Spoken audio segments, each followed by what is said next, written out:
Good. Ghostface. There we go. So, starting things off, we have a few changes in store for Ghostface. First, we are increasing the duration of Ghostface mark to 60 seconds up from 45 seconds. This change gives him a longer window to follow up and get a hit after successfully stalking a survivor, and makes outlasting the exposed effect harder for survivors. I'll actually tell you something if you didn't know. When Ghostface first came out, I think it was PTB, there were loads of problems with him, but there were one thing that they took away, which was a nerf, and that's he could keep reapplying exposed. So once you expose someone and you were following them, if you could keep in stealth, you could keep putting the exposed back up, like the timer. I wonder why they didn't put that back. Kind of interesting that they didn't think about it. Dude, thank you for the 10 months, appreciate it. Second, mark survivors are no longer able to reveal Ghostface, while other survivors will still be able to reveal him. That's kind of big. So they're basically just trying to make it so you use his power, because there's no point right now. Not really. So if you get someone and you expose them, you are completely stealth to them. They don't know where you are and they can't break you out for 60 seconds. That's not too bad, really. I still feel he's gonna be an indoor killer. Like, he needs loads of walls. But his Larry play is definitely gonna get stronger from that, right? Other survivors will be able to reveal him. Running off on your own now becomes riskier, as you'll have no choice to evade him while he's undetectable unless you manage to get a lucky stun. There you go. So you could just wait to pallets, like let's say a jungle gym, for example. You could just wait there, but there is some things it can do. They've given something. Lastly, we noticed that many of the Ghostface add-ons have gone largely unused, with a few exceptions standing out well above the rest. We always want to see a wide variety of add-ons being used, so we've done a pass on the majority of Ghostface's add-ons to bring them up to similar power level. Here's a few examples of what to expect. So this used to, I believe, make him a bit quicker when he crouched. I can't remember what this did. So drop leg knife sheath. The Ghostface gains 10% movement speed for 5 seconds after marking a survivor. So he goes to 125%, like 2 stacks of play with your food, for 5 seconds. That's not bad. It makes sense as well with how they can't break him out as well. So if he's like behind and then you get exposed, then he gets faster, possibly midway through the loop or whatever. There's still the issue of people breaking him out outside of that one person. His 1v1 when no one's there has definitely got better, but how often, I guess we'll see. Massive counterplay for Swift, obviously. Massive counterplay. Oh, we're going against Ghostface. 2v2s. Everyone go 2x2. No one be solo. Boom. It's like old Ghostface. But it's going to be good versus solo, but a lot of stuff is. And then this one, breaking a pallet or wall immediately recharges Nitro. That's nice. Is that nice? Potentially. Yeah, potentially that's quite nice. Legion. So it looks like, against solo, Ghostface is going to be better. Versus Smart Swift, probably not going to notice too much. I wouldn't say. But we'll have to see, I guess. Legion update. All these years later, Legion remains one of the more frequently used killers.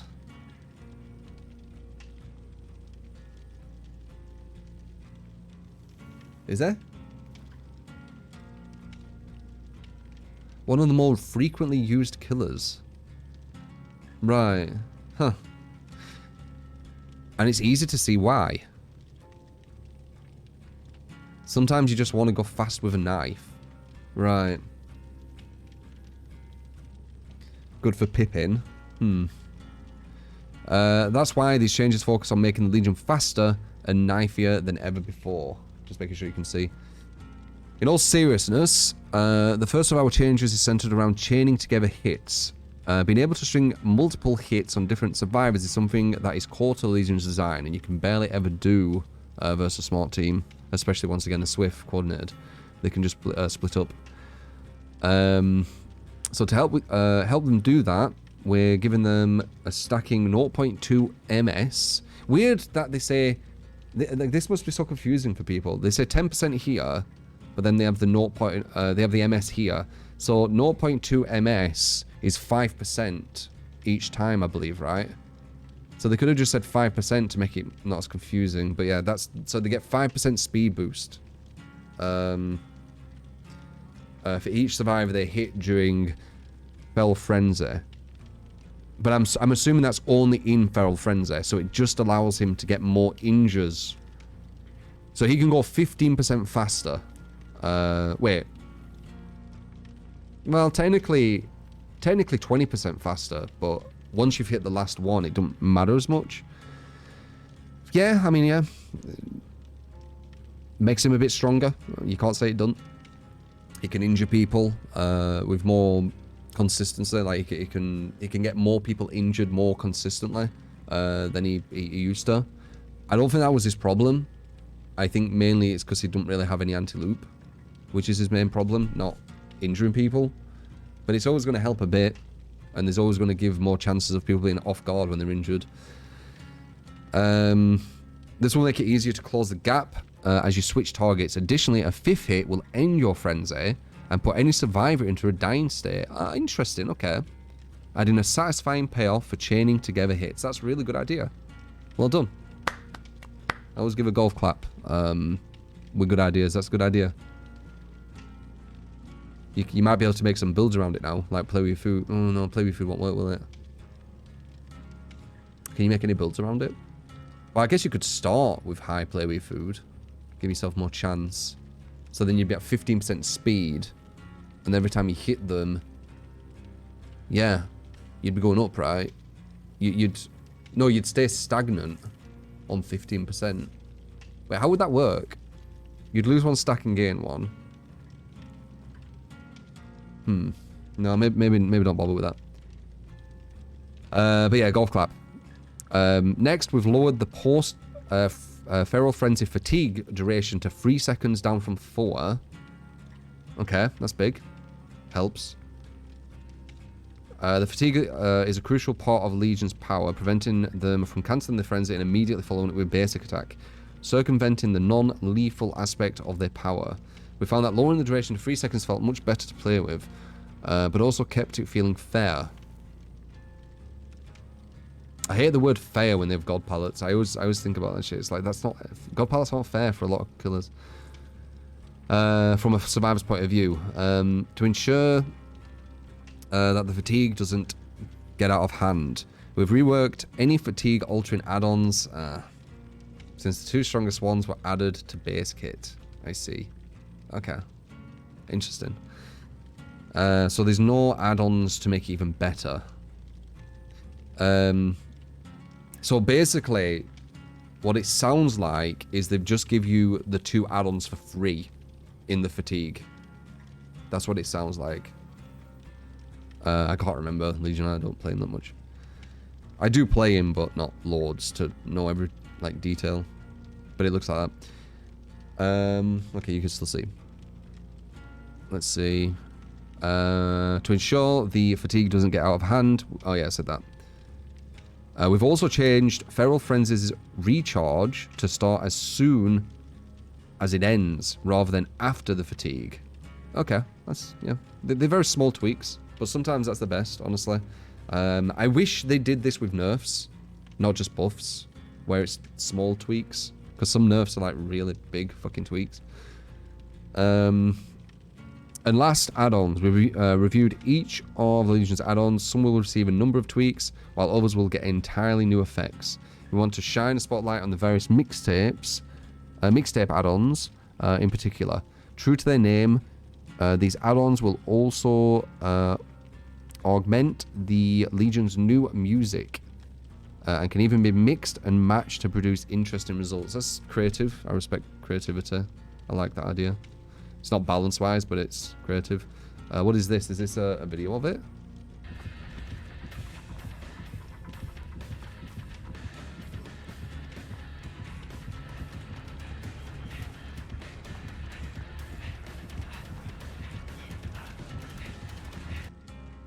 Interesting.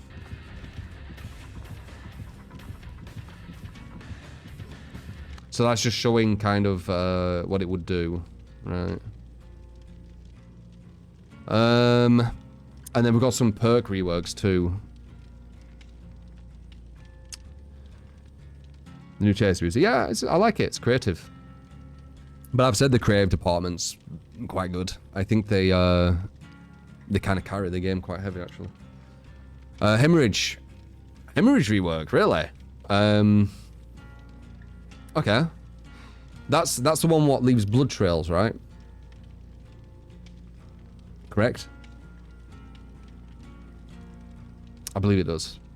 Hemorrhage has long been one of the lesser desired status effects. Yeah, why? It just does blood trails. I can follow where survivors are going. I don't need blood trails. It's very, very much designed for very new players. And even then, they probably will pick something better. It increases the frequency of blood pools, making it easier to track survivors. This effect ends up not being very useful in most cases, as survivors will will either be leaving scratch marks while sprinting, or the blood pools will already be close together if they're walking. With that in mind, we've come up with a new version of hemorrhage. Whenever you are not healing, hemorrhage will cause your healing progress to regress at the rate of 7% per second. The new version rewards a killer for interrupting survivors' healing and has the potential to waste medkit charges. The change will affect all perks and add-ons that currently apply it.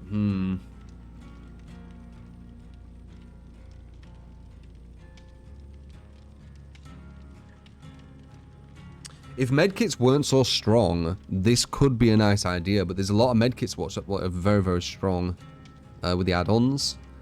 Like, let's say if medkits only healed one health state, this would make, like, this would be strong, right? You interrupt them once, they can't use the medkit anymore. But some medkits can heal like 3 or 4 health states. I think 3 actually, right? 3 is the most. But it's better.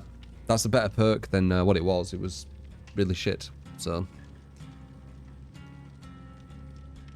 What? Updated difficulty ratings. Oh, I don't care about that. That's their judgment of how difficult or hard things are.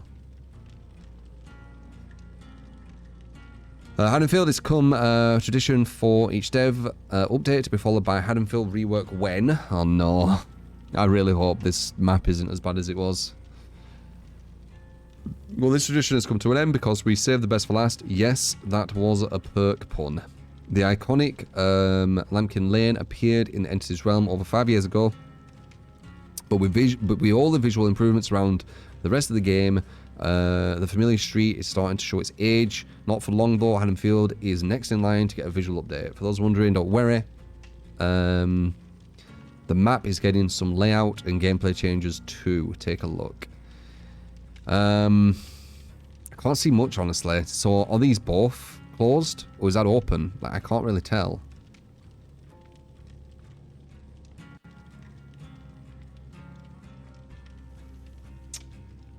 Okay, well that's in an awkward position.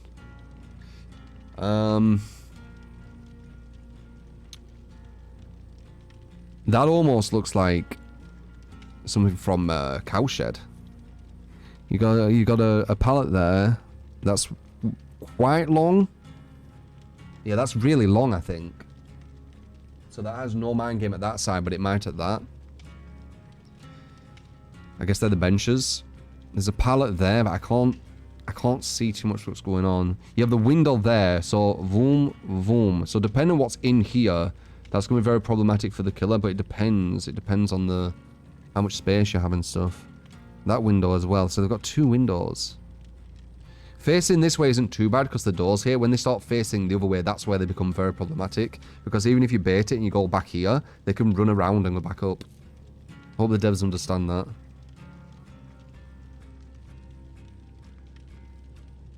Cool. I don't really comment on the visuals because the visuals are like 10 out of 10 in my opinion. Like they do really well. Art direction. With that, we've reached the end of the month, and I think that's why they actually get so many big licenses as well, because they really they do it well. You know, they don't they stay true to it. I feel they do quite well with the visual. With that, we've reached the end of the month's developer update. All the changes mentioned here will be available in the 5.7.0 update, which change. Oh, you most likely do you know when this update is? But there you go. That's a little look at that. I'll put that on YouTube for people interested.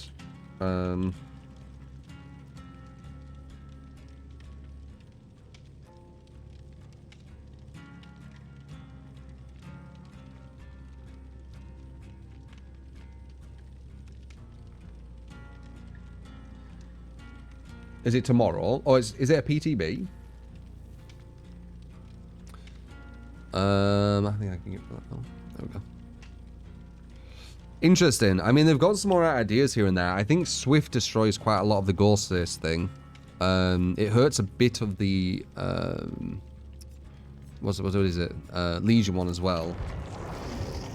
But against solos, they're only getting stronger. I guess we'll have to see, right? All right, Wraith.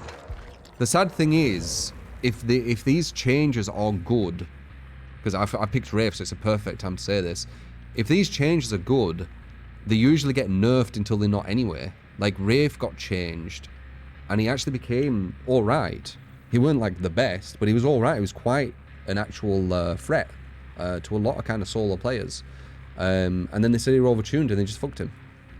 So, if these changes are good... This is the problem with DVD. If these changes are really good and what they need, they might end up nerfing them and then going back down again. Because it happens a lot. It happens a lot because of usually just the kind of, what would I say, the complaining. The community's complaining. They play Survivor poorly, or they have, you know, teammates who are playing poorly, and then they're like, killer, OP. And then they get nerfed, and then they just, you know, they go back down again. I guess we'll see though. Windstorm All Seeing.